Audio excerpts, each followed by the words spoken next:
Okay, we have Coach, and he is ready for your questions. We'll start here on the left side, third row. Hey, Coach. Kennedy Wright with CBS 42. If you could tell me some of the differences between Nico and the former quarterback from last season, that would be helpful. Nico and Joe? Yes, Joe. And, there's a lot of similarities in their ability to spray the football around the football field and be accurate with it. I'm really excited about Nico, his ability to process information in the middle of the football field, bodies in motion, after, coverage recognition, his ability to extend and make plays outside of the pocket. He's refined his movement in the pocket so that when he can distribute the ball from there, but also break, contain, and go make plays. Right side. Josh, Zach Klein with Channel 2 in Atlanta. The use of iPads now being able on the sidelines. Kirby said the problem he'll have is a lot of coaches are technically challenged on his staff.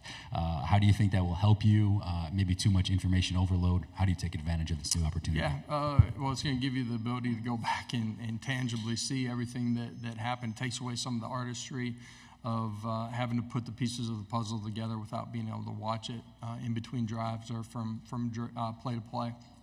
But it'll be a great tool for your players too, to see something and help them make adjustments before they get to the next drive. Right here in the front row. Josh, Eric Bailey with Tulsa World. Yeah. Your first year through the SEC, what did you learn as a head coach, and what do you think Oklahoma's program will learn their first year going through the league? I'm seeing a lot of people from my past today, so great to see everybody. What was your question? I'm sorry.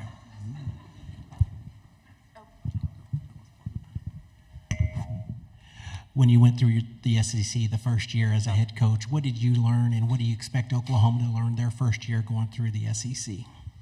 Yeah, the difference in this league is why you want to be in this league.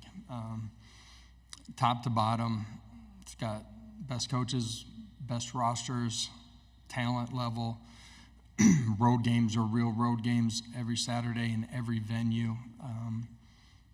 And you can look at the NFL draft, how that's unfolded by conference. You can look at all the statistics. That's why you want to be in the league. And so you got to be ready every single Saturday. It's the depth of the league. In the aisle here on the left. Hey, Josh. John Sokoloff with WCBI TV. Obviously, Jeff Lebby was on your staff for a couple of years now, and now he's the head coach at Mississippi State, his first head coaching job. I was just curious, what do you think of him while he was on your staff, and how ready do you think he is to be a head coach in the SEC? Yeah, I'm excited for Jeff, his family.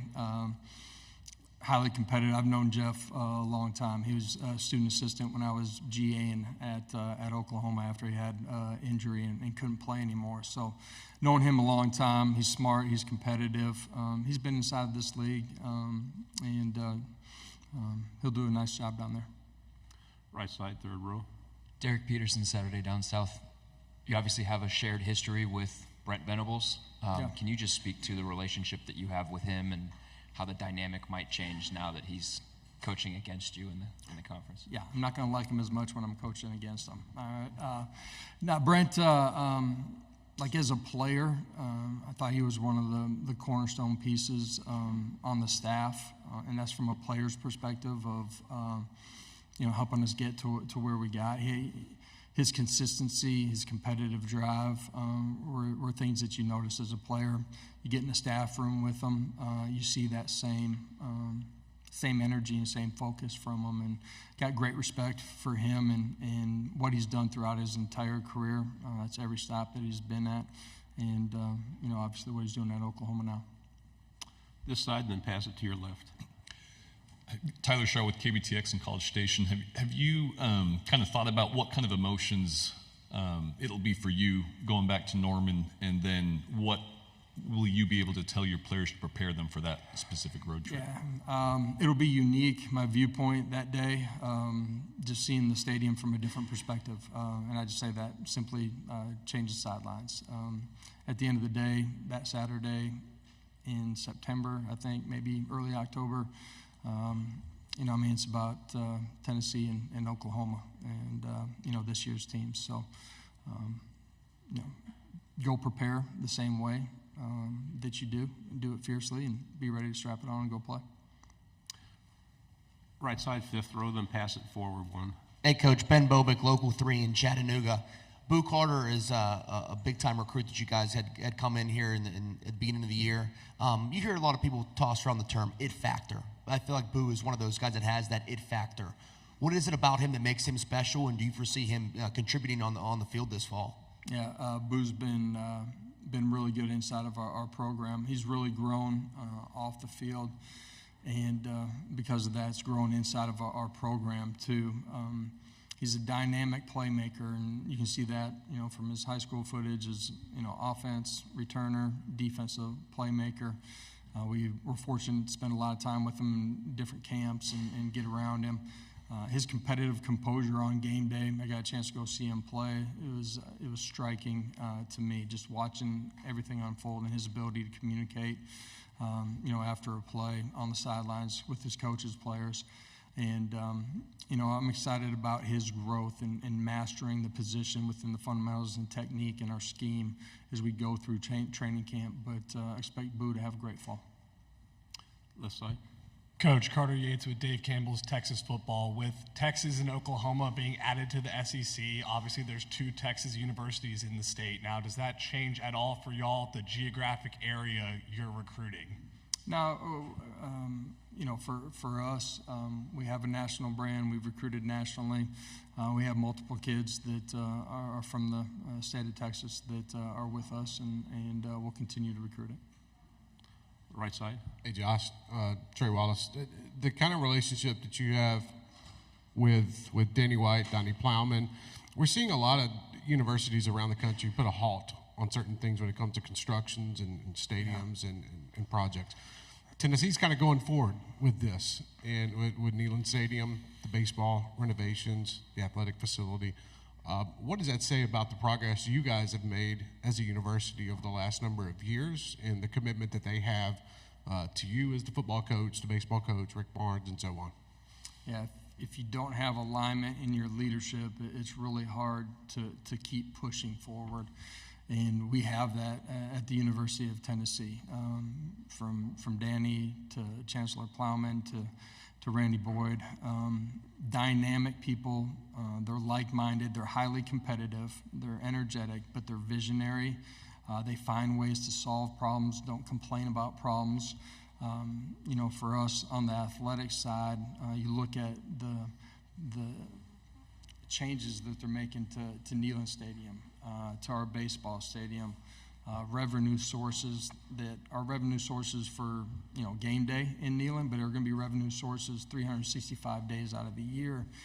It's just unique to have people in leadership at all levels within your university that give you the opportunity to continue to grow at the rate that we are. It's I don't know if there's ever been a better time to be on Rocky Top.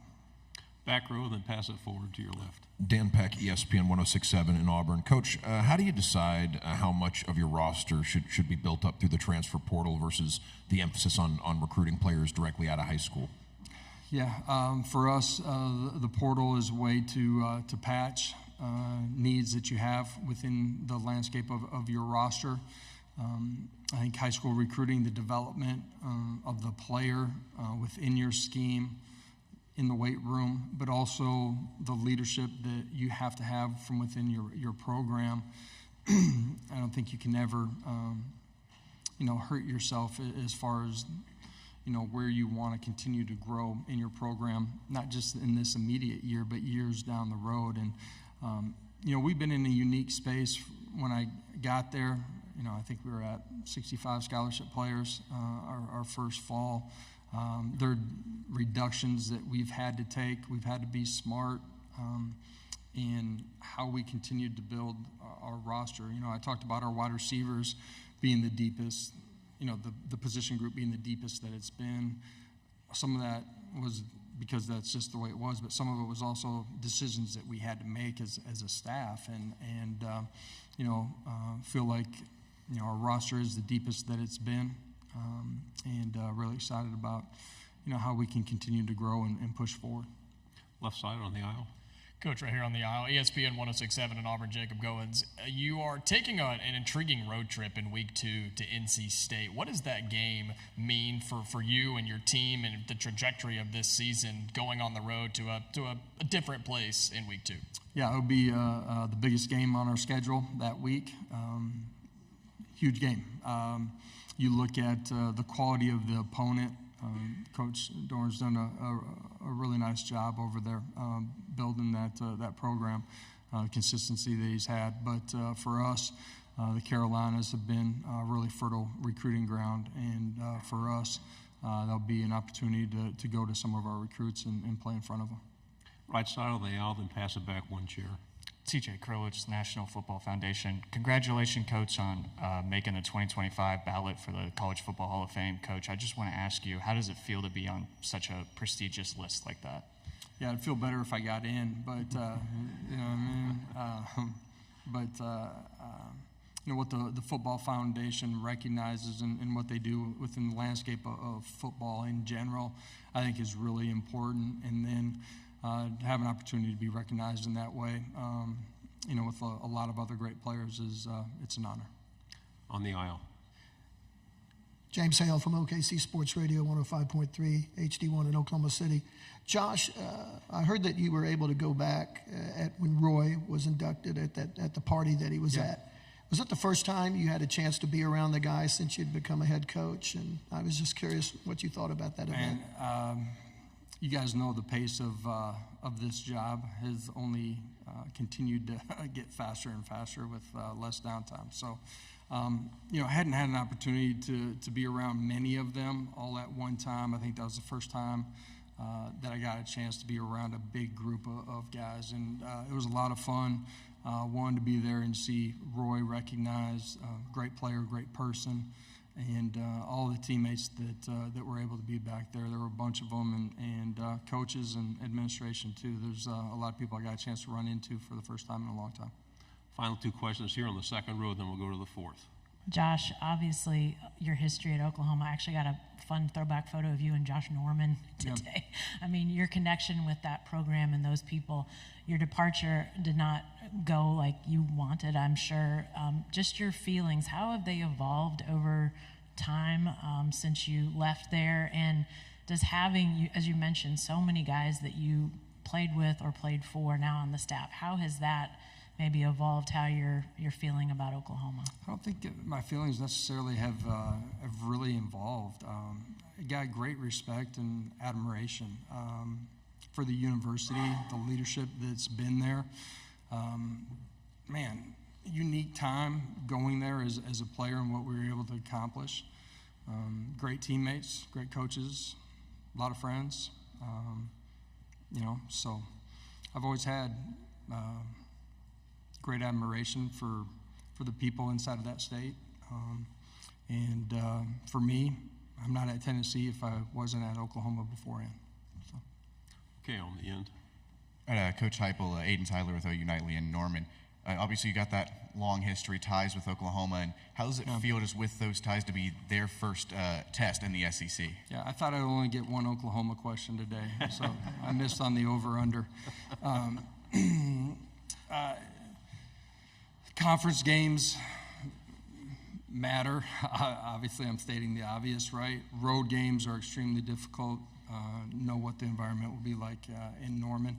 But it's a great opportunity, too. That's why you want to coach. That's why you want to play in this league. You get a chance to play on those stages every single Saturday. Okay, Coach. Thank you very much. Appreciate it. Good seeing everybody from the past.